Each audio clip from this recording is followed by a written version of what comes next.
Dear Mr. X, I was recently watching one of your Glitch in the Matrix videos and I realized I might have had an experience along those lines.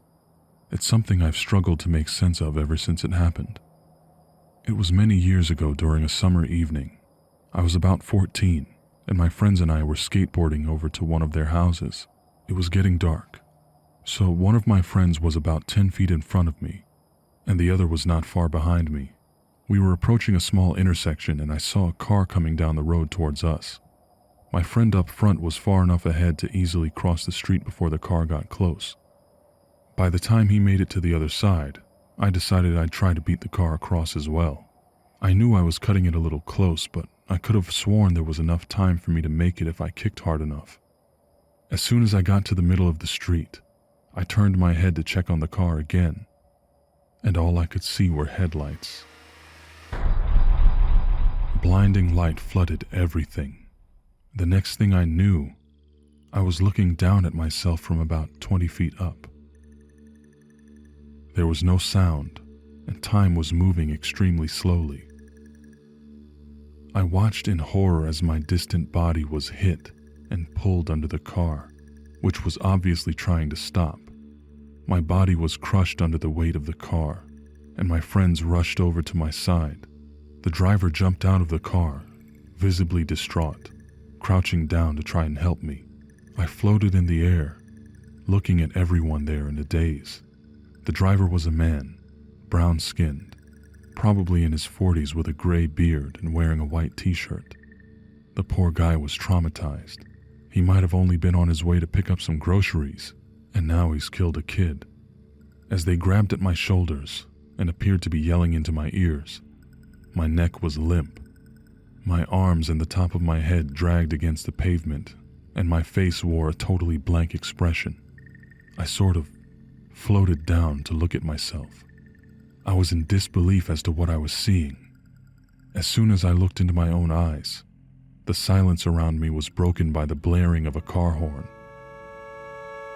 I snapped awake and realized I was suddenly standing in the middle of the street, with the very same car stopped only about 2 feet away from me, honking angrily for me to get out of its way. The friend that was a few feet behind me was now passing me, teasing at how silly I looked as he crossed the street. After a few seconds, the driver got fed up and went around me as I stood there patting myself down, shocked that I wasn't injured. This whole event couldn't have been more than 5 seconds long, but I promise I was watching my mangled body for at least 30 seconds, if not longer. Another weird thing is that when the driver passed me, I was able to get a good look at him. A brown-skinned man looking to be in his late 40s, a gray beard, and white t-shirt. I still feel confused every time I think about that night. I wonder if maybe it happened, but it wasn't supposed to, so I was just reset. I feel like my brain was rewired to accept a reality that had been set back or altered. I'm very curious to know what you think about this experience, Mr. X. Everyone I've shared this with just gives me the whole, "Whoa, that's crazy," type of response, with that tone that basically says, "You're a crazy person," or, "Yeah, I'm not buying it." I know you're willing to listen to these types of things, so it'll be nice at least not to be mocked for a change. Sincerely, Nil. Hi, Mr. X. My name is Mia. I found you online recently and I was hoping that perhaps you could help me out. I'd love to know if you could explain how, if at all, you would categorize the situation I'm about to describe. Have you ever seen someone, a stranger out in public, and you instantly recognized them, but you couldn't explain how? I'm sure you've probably had this happen before, but for me, there's another level to it. Sometimes, I can clearly see the very same look of recognition in the other person. In the moment I lock eyes with a particular stranger, there's a spark. A faint memory between the two of us that seems to flutter away as soon as our gazes meet. The odd thing is that I can tell they feel the same way. I like to think of myself as a veteran of déjà vu. I'm quite familiar with that feeling, so I know for certain it's something else. I also can promise you it can't be explained by people simply trying to hit on me because they never actually approach me in that way. The first time this happened was in New York City, 1986. I was at a restaurant with my mother and father who were recently separated. While we sat at the table, my mother and I both noticed a man looking at me from a table across the floor. He glanced over at us with his brow furrowed. The expression on his face appeared to be a mixture of bewilderment and frustration. To be honest, the whole situation was a bit creepy after a while. I got the distinct feeling that he was trying to figure out how he knew us. Every time we looked his way, he was staring. He would confidently smile and nod, as if he was expecting a familiar, friendly wave or something. It was like he pretended not to be confused in order that we would respond and remember who he was. In the meanwhile, my mother and I racked our brains as to why in the world he looked so familiar. Had we seen him on TV? Was he a news anchor? He never approached us, as he probably figured my dad wouldn't appreciate it. We never approached him, as he was sitting at a table full of other people which he basically ignored most of the time while staring at us. We assumed he must have been someone from one of our favourite shows, but that theory didn't really explain why he would be staring at us as well. The next time this happened was at a mall a few years later in 1990.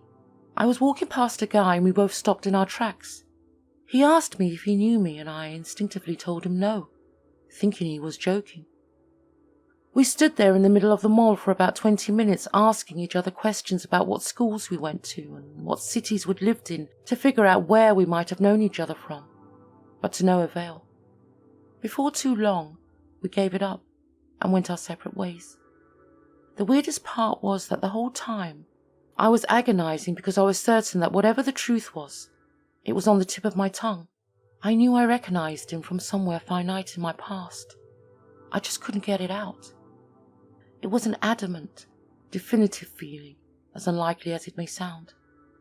Tell me, Mr. X, do you have any thoughts on this kind of thing? I'd really like to hear your take on it. I guess I could be reading into things a bit too much, but I can't tell you how intense my intuitions were during those two events. Thanks for your consideration, Mr. X.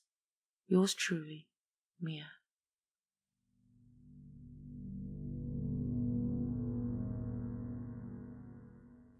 Hi, Mr. X. My name is Haley. Not long ago, you saw my comment on one of your glitch videos where I mentioned having an experience. Here's the story I was talking about. When my younger sister Chloe was about 6 years old, she was always getting into trouble. One day, she decided to climb up on the kitchen counter in order to get something out of the cabinet. She was only trying to be independent. You know how kids are. My dad was doing some yard work right outside the kitchen window, but he didn't see her until it was too late. She tried to stand on her toes, reaching as high as she could, but she lost her balance and began to fall backwards. My dad saw her up on the counter as she started her fall and immediately ran to the back door to help her. He already knew it was impossible for him to make it in time to catch her before she was hurt. Chloe was falling head first. She closed her eyes, bracing for impact with the hard tile floor, but when she opened her eyes, she was standing up and facing away from the counter. My dad barged in through the door with a desperate look in his eyes, which soon turned to utter confusion. He always said that what happened that day was an act of God, but Chloe says it didn't feel like that. To her, it felt like some kind of mistake. Sometimes when we talk about that day, we joke that perhaps the Chloe that fell was a different girl, that maybe the one who's alive now came from a timeline where she never climbed up on the counter. I do think there's a possibility that she's somehow been misplaced, like there was an error somewhere along the line. Her life since then has been full of many strange occurrences like that one. Thanks for taking the time to talk with me, Mr. X. You really do make a difference in people's lives by giving them an outlet where they can feel safe to share. Yours truly, Haley. Greetings, my friends. Before I get into the comments on these stories, I want to take a moment to thank my dear friend GhostMummy for lending her amazing voice to today's video. I absolutely love the way she tells a story. If you haven't already, please make sure you head over to her channel and check out some of her work. After you're done with this video, of course. Her videos are among my favorite to listen to in the horror community. If you like what you hear, make sure you subscribe to her channel and let her know that I sent you. So, here we have yet another set of unique stories that appear to be evidence of the world working in ways we wouldn't expect. I say working, but really, it makes one question the term.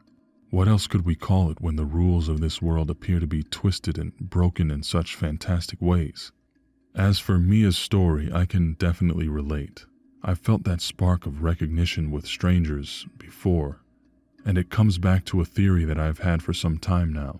I wonder if perhaps Mia knew these people in another life or another time. I wonder if it was the face that she recognized, or was it the soul? I've long believed that there are only but so many faces in this world at any given time, which is why there's so many people who look so alike. But what if there's also a finite number of human souls to go around, which are being recycled faster and faster due to increasing populations? What if the reason why so many people look alike is, in part, because they have a variant of the same soul? I know it's a pretty far-out concept, but it's been on my mind for a while. It's very interesting to ponder. So as you might have noticed, both Nil and Haley's stories are somewhat similar in that they feature an accident that could have been extremely tragic. In Nil's case, of course, he was struck by a car and even killed. And in Haley's case, her sister fell head first off a countertop. These reminded me of a story I told in one of my previous glitch videos about a young girl who experienced her parents taking her into the water at a beach, but then she was ripped away from them by an unexpectedly powerful wave, only for her to sort of jump back in time to the moment where they just arrived at the beach. There are a few differences between these stories, such as the fact that that girl felt arms pulling her out of the water, and then of course Nil had an out-of-body experience during that moment. But they all share the element of being reset in some way, to where negative consequences are somehow undone.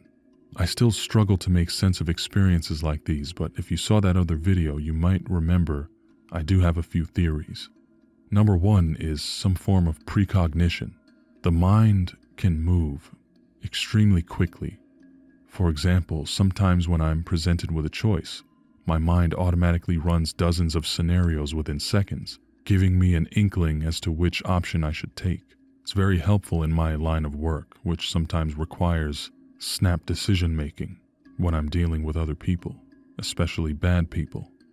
However, what happens in these stories goes straight into the realm, well into the realm of precognition. These people are living out those courses of action, and sometimes even dying. So the question is, did they do something to prevent that from happening, or was this just an alternative version of things playing out that these people see and experience? Another idea is that perhaps they did suffer those consequences but were somehow shifted over into another plane where it never happened. What if they were even sent back in time to before that happened? Who knows? That's just one of those things that we might never figure out. Anyway, I hope you're well, my dreamers, and I hope you enjoyed these stories. Let me know if you have any theories of your own in the comment section down below, because I am totally fascinated by this subject. Don't forget to like and subscribe if you haven't already, and check out GhostMummy's channel. Until next time, my friends, I'm Mr. X, and may your nights be full of dreams. I'm curious, are you able to tell somehow that I'm recording this audio right now in a hotel room next to a busy highway with people walking around in the hallway and slamming doors? I actually have my head, my microphone, and my computer under the blankets on the bed in the hotel. Just letting you know what I'm willing to go through to entertain my dear dreamers. Oh, and by the way, this world sure has its share of bugs. And I don't mean the kind with legs.